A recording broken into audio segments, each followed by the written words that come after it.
Hello, my name's Brad Phillips. I'm here with Puppy Steps Training, and we're going to be doing Pompey's demonstration. We're very excited to send him to you. He really is a big sweetheart. I'm sure you're going to be happy with him. Now, over the next 30 minutes, we're going to go through the whole program. We're going to start with socialization, then we're going to talk about manners, obedience commands, house training, and leash training. So, before we do get started and before I pull him out of the crate and start to show you some of that stuff, there's a couple of things that I just like to talk about. Doesn't matter whether you're a first-time dog owner or you've had dogs all your life, it's still a good reminder that, one, he's still a puppy. He's about 4 months old now, so there is going to be quite a bit of growing and a lot of maturing. So the important thing is that you be patient with him, especially as he transitions into your home. There is going to be some stress, and there is going to be some times where he's going to try and test the water and see what he can get away with. Now, during this demonstration, I am going to teach you a few little tips and some tricks to help with those behaviors when they arise. Overall, he's done phenomenal. He's really a sweetheart. I think you're going to be happy with him. A couple other things that I like to talk about before we get started. The first is the word okay. So okay is our marker and our release word. So it marks the correct behavior, releases a stay. And so you're going to hear me use that quite a bit. Now it's important to understand that by using that word, that shows him that he is finished. And so you'll use it at the end, and it is going to show him that he did things right. Now on the other hand, we have no or nope, which is our correction term. And I treat that somewhat like a misdemeanor felony. If he does something wrong, I'm going to tell him no, and depending on the action is dependent, or then the consequence is dependent upon the action. And so if he simply breaks a stay, I'll tell him no and I'll have him do it again. I'll always end on a correct behavior. That part's super critical. As well as if he tried to jump up on me or tried to steal food, then I'm going to be a little bit more firm in my correction. I'll still tell him no, but I'm going to adjust my voice fluctuation as well as my body language. Those two indicators are what a dog reads the most. So by being more commanding in that tone, will give him a good correction. He'll understand that he did something wrong. Now, there's also a fine line there because you don't want to get frustrated with that. As soon as you start, showing that frustration, your puppy will shut down and you won't want to do things anymore. And so it's important that if you do find yourself getting frustrated, that you stop and that you end on a correct behavior. Even if it's just a very simple behavior, make sure that you end on a correct note. So we'll talk about socialization just for 1 second longer, and then I'll pull him out. So socialization is definitely probably the most important thing that we do. During the first 2 weeks that we had Pompey, that's all we focused on. We got him out into new environments, around new animals, people, places, sounds, basically as many new situations that we could in a controlled environment. That way I can make sure that we knock out any timid issues or aggression or any anxiety. And he's done really well. We've had him around a lot of new situations and haven't noticed any issues there. It's important that you continue to socialize him over the next little while. The intensive socialization period has passed, but as he enters into your home, it's going to be a new environment. And so, if he seems really nervous, take it slow, make it rewarding, help him be comfortable. And that's going to be super important as he transitions into your home. The transition usually takes between 2 and 4 weeks. For most dogs, some take a little bit longer. You just have to kind of play it by ear. So during that transition, he is going to be stressed out, even if he doesn't show it real heavily. Just know that it's a new situation. He's got to introduce himself, or you have to introduce him into this new environment. And so along with that transition, I would take it easy with the commands. Don't expect him to do these long stays. Instead, keep it really short. Focus more on building a relationship. Also, during that transition period, he is going to have to go to the bathroom more frequently, as well as he may get a loose stool. And so we'll talk about that kind of throughout this demonstration on what to do in those situations, but those are just a few things to expect. So the first manner that I'm going to show you is his gates and his doorways. And so whether he's coming out of the crate or going through the house door or coming through a gate in the yard, I expect him to hold a stay. That way he's not taking out your legs, he's not trying to cut you off, especially if you're carrying like groceries in, you don't want him to swipe your legs. So that's going to be our first manner. Should be an automatic behavior. However, if he was really persistent on coming out, I might simply close the gate, lift up my leg and block him. It wouldn't be unless he was really persistent on breaking through that I would actually tell him to wait. Now, I'll bring him out of the crate and I'll show you the house door when we go outside in a little bit.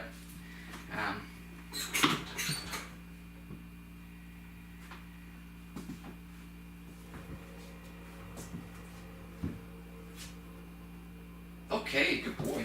And of course that okay releases him.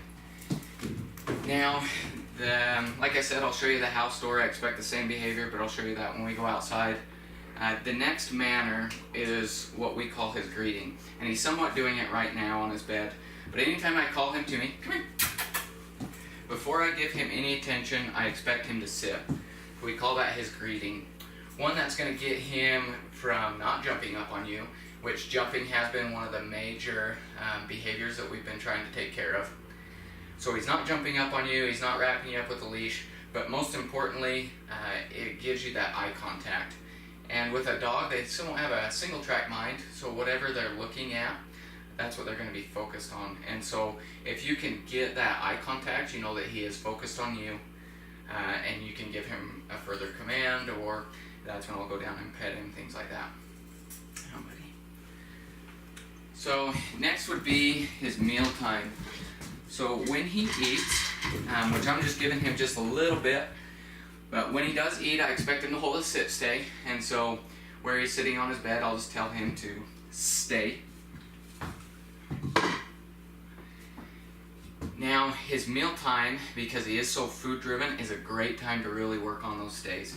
We add what we call the 3 Ds, and that's distance, duration, and distraction. So talking is a huge distraction. Duration, of course, being the amount of time you hold him to stay, and you can also increase the length between you, the distance between you, or between him and his food bowl. Okay, good boy, good boy. Now, I also spend a little bit of time putting my hands down in his food bowl. I want to make sure that he's not going to be aggressive towards me, and so when he's eating, handling him, making sure that there's no food aggression directed towards me. And I can take his food away. Sit. Stay. Okay, good boy. And I like to keep things variable. It doesn't always have to be a big long stay, but doing a long stay and a short stay and just switching it up is great. Don't get too predictable on him. Good boy. Now, along those lines, I also like to make sure that I handle him with like his ears, his paws, his tail. I want to make sure that there's not going to be any aggression over him being handled. And that's going to be especially important where he is a dog that's going to have to be groomed. And just so you know, he is a little bit wet. You can probably see that in the video. But we just gave him a bath, getting him ready to go. And so he takes quite a while to dry. So he is just a little bit wet right now. So we want to make sure that if any aggression did arise, that we really took care of it. And haven't had too many issues. He does get a little bit possessive over like a bully stick. He's never displayed that aggression towards me or any of my trainers. So, but the one thing that I like to just make a rule of, just as a protection, is anytime he plays with kids, I like to make sure that there's something that they can direct his attention with. And so I always have him hold a toy. That way, if they're running after, or he's running after them, he's going to go for the toy and not a leg or an arm. Also, if they were to get nervous, they could just throw that toy, and of course he's going to go after the toy instead of them. Good boy. Good boy. Good boy. Good boy. Now, if he were to mouth, just know that what I would do is I would just grab his muzzle and tell him no. Also, that just kind of goes along with there. Usually it's not a, an aggressive behavior, but puppies do like to mouth, and he's done that a little bit. So I'll either grab his muzzle or tell him no, or I'll try and push my hand further back into his mouth, and so it just makes it uncomfortable. But he's been good.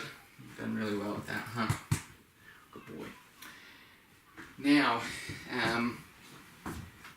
a couple of the manners now, just for you that are going to arise anyway. Chewing is probably going to be one of the big ones. I haven't really checked his teeth very much. He's lost a handful of his baby teeth, but he still has a few more that have to go. And so he's going to have to chew. That's just a behavior that has to happen. And so we train on a base of avoiding and replacing. If I can avoid giving him free access to toys, to shoes, to anything that he can really chew up, of course that's the best way to prevent them from getting chewed up. However, it's not really possible in your home. There's always something he's going to have access to. And so with that, that's where replacing comes in. If I saw him go up and he started chewing on like one of his soft beds or a pillow, something like that, I would tell him no, and I would replace it with something soft. So you're kind of matching that texture. If he tried to go up and start chewing on something hard like a table leg, I would tell him no, and I would replace it. I thought I had one, but I would replace it with a bully stick, something hard that he could really get into. If he wants to chew on shoelaces, give him a rope. Just match the texture. The other part of chewing is boredom, and there's kind of two parts to boredom. One is you have a downtime, whether you're reading a book, watching a show, and he's just going to be laying on his bed and he's bored. And so at that point, I'll just give him something like a bully stick to chew on. And as soon as he gets up, though, I'm going to take it away. He doesn't just have free access to that. Because that's the second part of boredom, is boredom with his own objects. He's playing with this pheasant. If he were to get up and leave, I'm going to immediately take it away so that there is still a little bit of excitement left with the toy.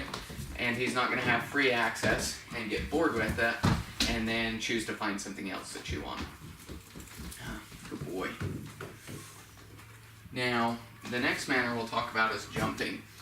And so, as I said earlier, that was probably one of his biggest faults, is he loves to jump. Jumps out in front of you, wasn't necessarily always on you. A lot of times it's just out and about. And so we've taught him the word off. When I tell him off, I'm very firm when I tell him, and I expect him to get down. Now, if he was trying to jump up on a counter or a couch, he has his paws up there, I'd tell him off, and I would grab the leash and give him a leash correction. The leash correction is the only physical correction we give them, and it's just 2 pops on the leash. You're not trying to pull him down, you're not trying to pull him over, but it's just 2 quick pops on the leash, letting him know you're there, and he should get right down. Now, he knows that he's never allowed to put his paws on me. And so, once again, the command there is off. But it's important to remember that if he were to come up and I thought he was going to jump on me, it's important that you never step backwards. As soon as you step backwards, you're encouraging that jump. Instead, I'm always going to step into the jump, and that way I'm going to restrict the space. Hopefully by restricting that space, you're going to throw off his timing and his distance, and so he's not going to jump anyway. But if he were to jump, I'm going to bring up my knee and try and catch him in the chest until I'm off. I want to make sure that I'm stepping into him and giving him that knee. You're not trying to, hurt him by any means, but you're also not allowing him to put his paws on you. Now, dogs do have this pack mentality where they always find, it seems like, one family member that they think is below them in the rankings. And so that's going to be the person that they think they can chew on or try and steal food from. And so it's important that you recognize that and you deal with it appropriately. One, after he's started to transition, if he starts chewing or starts trying to jump on, say it's your child, I would have that person control the food, have them feed him. Because in the pack, the alpha always tells the rest of the pack what they can eat, when they can eat. And so by doing that, you're showing that leadership. The other thing is I do an exercise, come here, to where I would take him by the leash and I would have that person call him up and we would walk towards him. If he tried to jump, I'd give him that leash correction and I'd turn around and walk the other way and accompany it with that off command. I would do that 3 or 4 times, or however long it takes for him to approach them and sit down and not try and jump. Once he does sit down, it's important that you reward that behavior. Have whoever it is that he's walking towards go down, pet him, love him, give him a treat. Just make it very, very positive. Huh, buddy? And he does really well with that feedback. And it's so important during that transition that you give him the feedback. And it's not always a correction, but give him the feedback when he does things right. Make sure that you're very positive, rewarding him for those correct behaviors, showing him that that's what you expect and that's what you want to see him do. So yeah, the last 2 manners are dealing with his mouth. One, probably the most important one, is going to be gently. He does get a little bit excited and he goes for the treat, and sometimes he can catch your hand. And so, come here. I always like to get him to sit before I give him food, and I'm going to tell him gently, and if he tries to rear up, I would just pull it back. And it's important that you always give him food in the palm of your hand, because that way, he's not going to catch your fingers like if you had it between your thumb and forefingers. The other thing is it's a natural reaction. If he were to lunge at the treat, I'm going to close my hand and pull it back. It's just a natural reaction. And so anytime he is excited, I'm just going to tell him gently and expect him to be very cautious taking the food. Good boy, huh? Good boy. Now, the second one, you've actually already seen me do,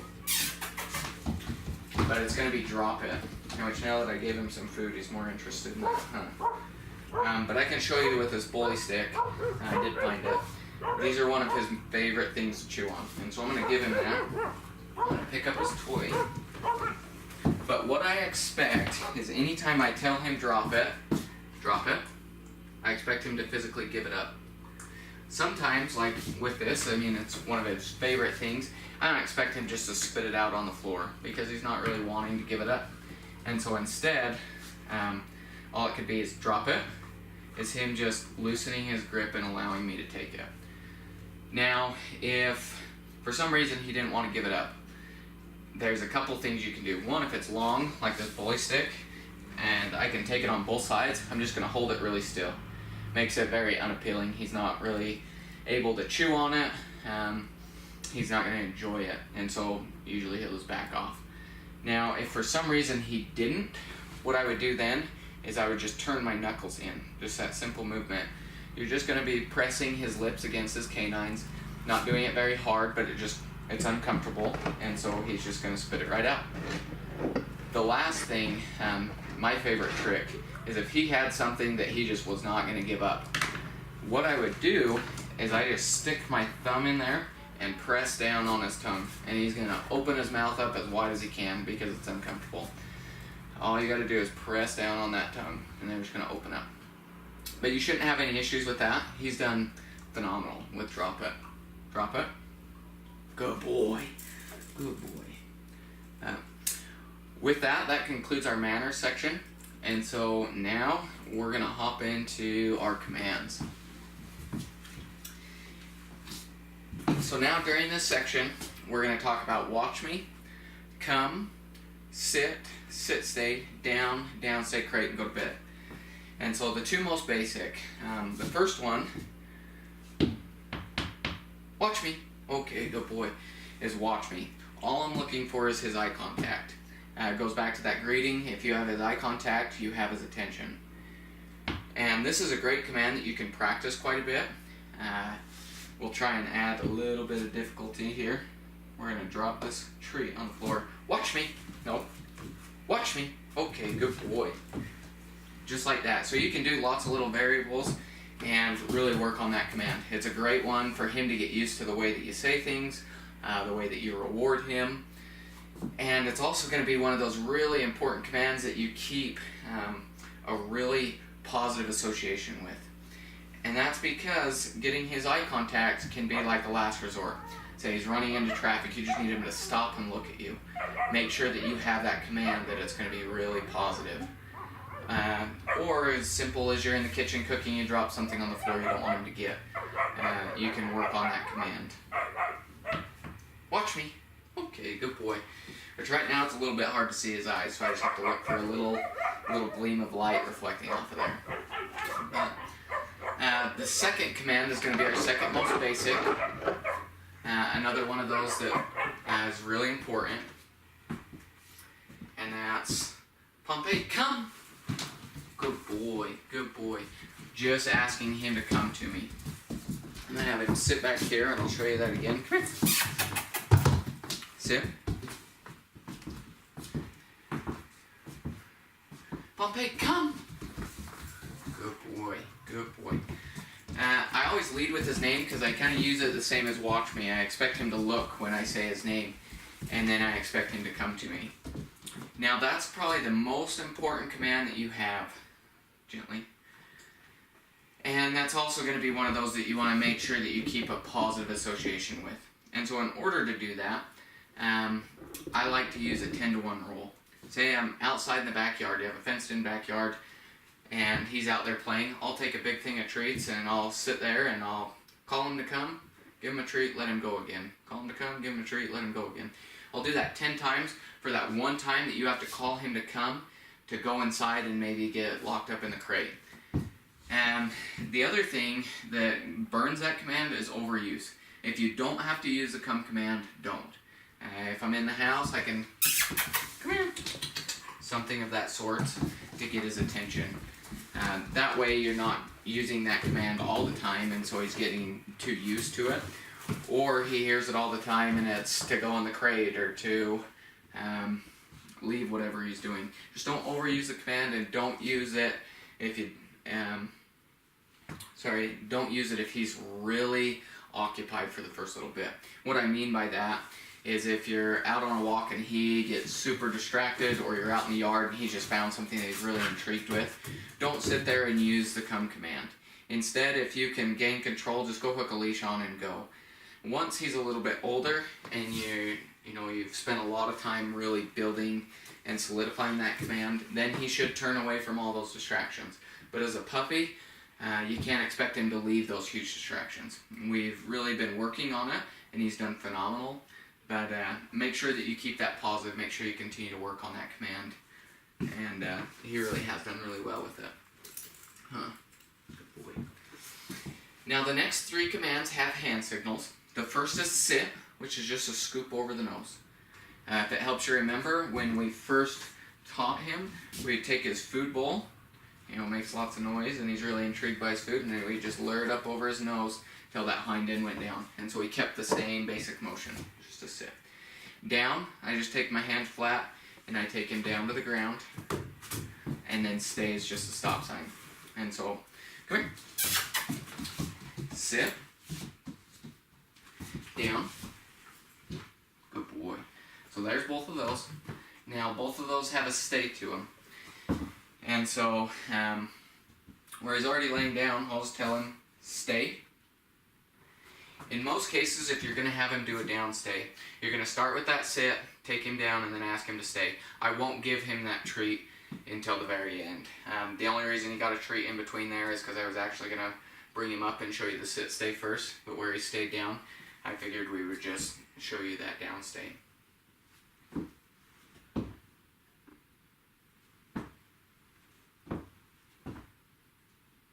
Okay, good boy.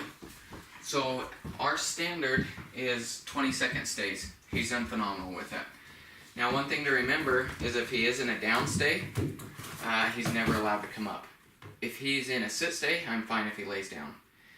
And so, I'm going to show you that sit stay. I'll ask him to sit. Stay.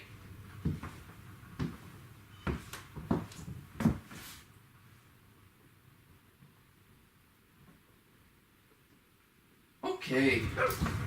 Good boy. Good boy. So yeah, sit. Down. Okay, good boy. Just remember, sit, down, stay. Good boy. Now the next 2 commands, they don't necessarily have a specific hand signal, but I always put myself in a position where he can read my body language. And so, come here. Crate. I just step and point. If he were to hesitate, you can stick your arm in, or I might tap on the top. Also, you can adjust your own body language. Okay, but okay.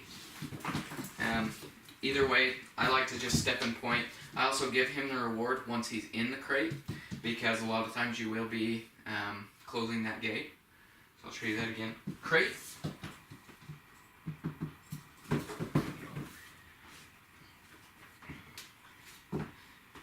And of course, he's expected to stay until released.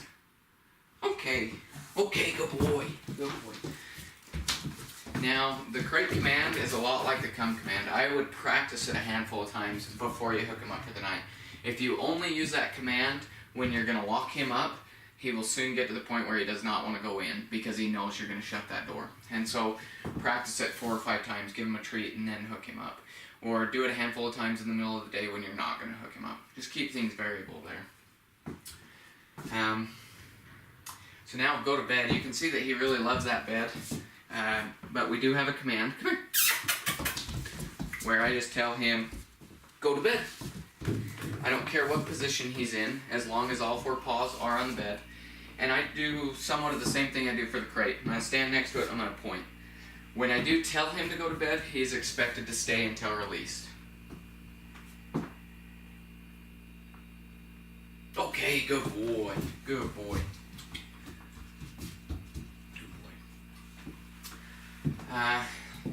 So now, we're done with our more intensive manners. Come here. I'm going to give him, hey, gently, give him that bully stick to chew on, while we talk about his crate training and a little bit about the house training. So we spent a lot of time in the crate, making sure that he's comfortable in there, he's not going to have accents, and he's not going to bark the whole time. Now, he is good in there for 4-hour blocks during the day, and he will sleep through the night. Right now, we put him to bed around 10 o'clock and get him out between 6:30 and 7. He hasn't had an accident in the crate a very, very long time.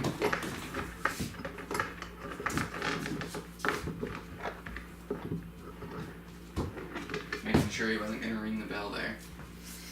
And sorry for the background noise. I got a dog that's pawing at the door out in the crate, or I mean out in the kennel. But with that crate training, so the transition period often causes him to have to go to the bathroom a little bit more frequently.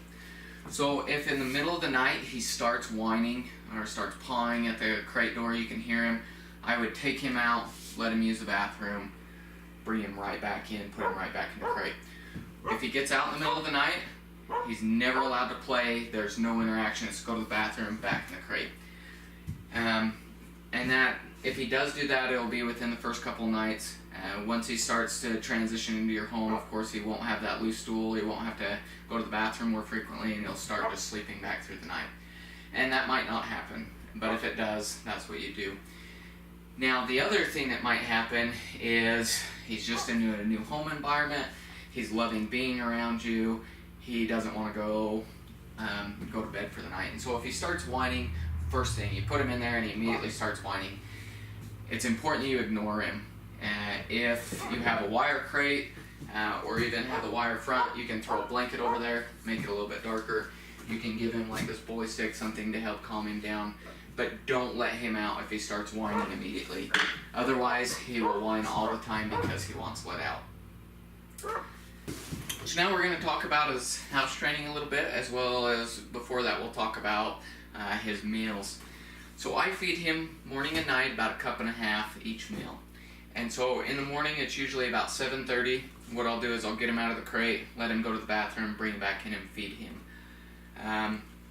Then at night I feed him as close to 6 o'clock as possible. That way he has a good 4 hours before I put him in the crate at 10 to really clear everything out.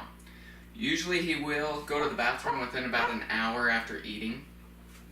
And so watch for that. It's also important that while he transitions over to your home that you limit his water. And so I'll give him water with each meal and probably 3 or 4 times throughout the day. If it's hot, of course you can give him a little bit more. If he's outside quite a bit, then I would give him free access as well, just so he doesn't overheat or get dehydrated. Because the reason limit that water is he's already going to have to go to the bathroom more frequently. And so you really want to stay ahead of his bathroom schedule while you're at your house. So now I'm going to show you how to transition the bells. And this is going to be the most involved for you. And so I'm going to take just one set of bells here. They don't ring as loud as the ones that I'll send you to. But this is the way that I really like to do it. And so you're going to start by making it enjoyable for him to ring the bells. And so I start by just, come here. I'll have him sit in front of me. And every time he reaches out and touches the bells, okay, I'll give him a reward. Okay. And this is when you can really decide how loud you want him to ring the bells. Like I said, these ones don't ring very loud right now. They're kind of dirty. But yours, if he were to just gently touch it, I just won't say anything until he really, really hits it. Then I'll reward it. Okay. And reward the loud ones. Okay. Don't reward the soft ones. Now, once he's consistently reaching out and touching it with his nose in front of you, then I'd move over to the door. And I would hang it on the door and hold. These ones might be too low. I probably should grab the other one. Come here. But I'm just going to stand here and stare at the bell. And you can see that he's leaning forward. He's not quite touching it. I'm just not going to say anything. Okay. But then when he does hit it, okay, I'll reward him. And so it's really positive. Okay, he's getting treats. Of course, I'm breaking them up really small. That way I'm not overstepping him. Okay. But now, where he's consistently ringing it off the door, I'm going to switch up the wording just a little bit.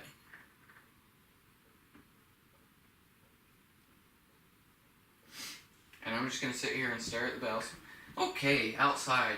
And I'll start, okay, outside, really emphasizing that outside word. Okay, outside, good boy. Okay, now where he's hitting it really well. Okay, outside, good boy. I'm going to take him out. He is expected to stay at the doorway. Okay.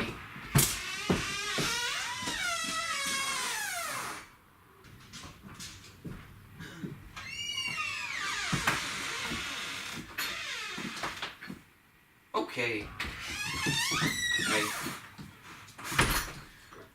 Now, if I were to do this at your house, I would immediately turn around, have him ring the bell probably 2 or 3 more times, and go right back out. And I'd probably do that 3 or 4 times, just so you're getting a lot of repetitions. Now, when you actually go outside, what I do is I give him maybe a minute or 2. I pace around and periodically say the word outside, just trying to trigger that response. Just forgot what I was going to say. But anyhow, after that, after you do that little process, take him out, get those repetitions, I would set a timer for 30 minutes.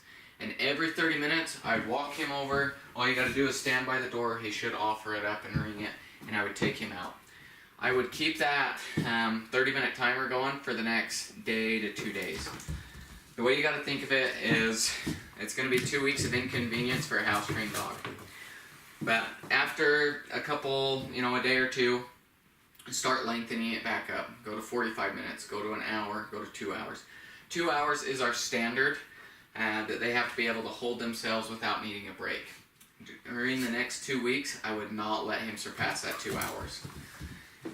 Also, it's important that after a few times or a few repetitions, maybe after the next day, I would start lengthening the distance between you and the bell. That timer goes off, go and stand 10 feet away, and then just gradually build it so that he is still having to actually physically or go and ring it himself. He's not completely relying upon you to guide him over there and ring it. But it's important that you stay ahead of his pee schedule and that you do this process. Like I said, 2 weeks of inconvenience for a house-trained dog. A couple things just to help you out. One, make sure that you keep a leash attached. That way, if he does start to squat, you can grab him and rush him out. If you did see him start to pee in your house, you have to make a negative association. And so I'll stomp, I'll clap, no. And I'm going to grab him and rush him outside. And then if he finishes outside, I'm going to give him a treat and make it positive. The one thing to remember so that hopefully he never squats in your house is 100% supervision. You just have to give it to him. He's still a puppy. If you cannot give him that 100% supervision, put him in the crate. Use it as an asset. And if that supervision, it has to be done by a very responsible individual. You can't expect a child to focus on the dog. It's also, I know people that have blocked off part of their house, that way he doesn't have access everywhere. He can't sneak away out of your view and have an accident, or he's at least on hard surface for the first couple weeks so that he's not going to go in your living room and pee. Also, look for signs. If he starts doing circles or he starts sniffing very heavily, probably has to go. Or if you see him kind of walk over to the bell or over to the door, doesn't quite ring it, you might just want to go stand over there, let him ring it and take him out. Also, anytime he wakes up, whether it was like a little hour nap on his bed or whether it was overnight in the crate, as soon as he gets up, take him over to the bell, take him outside. You don't want to give him the opportunity to have an accident. If you follow these instructions, you won't have any issues. If you don't, then we're going to be starting over and trying to help you. But I promise you that if you follow this, you won't have any issues. The important thing though is if you do have any questions or any issues, you give me a call. We just take care of it right at the beginning. I don't want you to have any accidents in your house, and it's definitely possible not to. But if you take anything away, 100% supervision. If not, put him in the crate, use it as an asset. And let me know if you have any questions. He's done really well. And we've really focused a lot on it over the last couple days, making sure that he's good and he's going to be good for you. And with that, now we're going to talk about his leash work and we'll take him outside. So we take our dogs on two types of walks. The first being an off-leash or a long lead walk. Until I'm completely comfortable with him responding to that come command, that he's going to immediately turn around and come to me, I'm not going to take him off leash, especially in an area where he could get into trouble or a high traffic area. But I do take him on some type of walk where he can just be a dog at least once a week. Whether that's just out in the field for a nice little jog, or we go up into the mountains or go to the lake.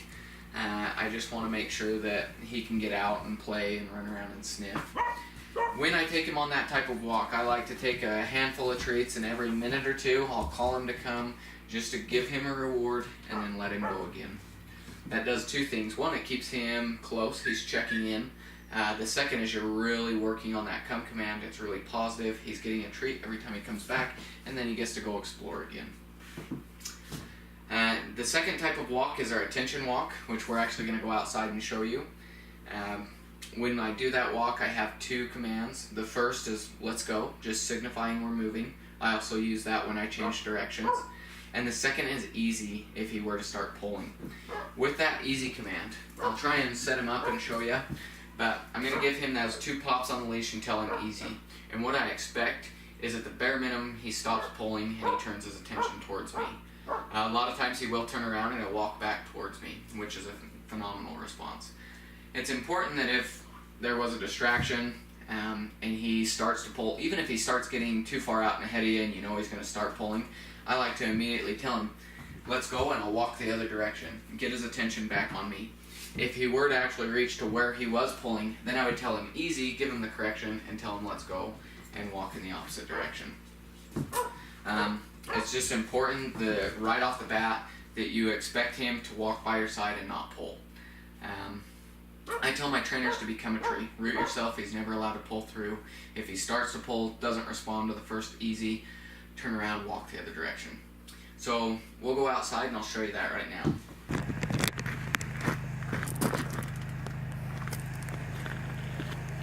Let's go.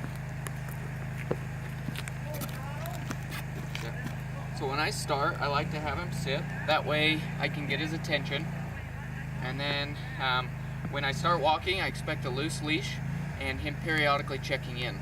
Let's go.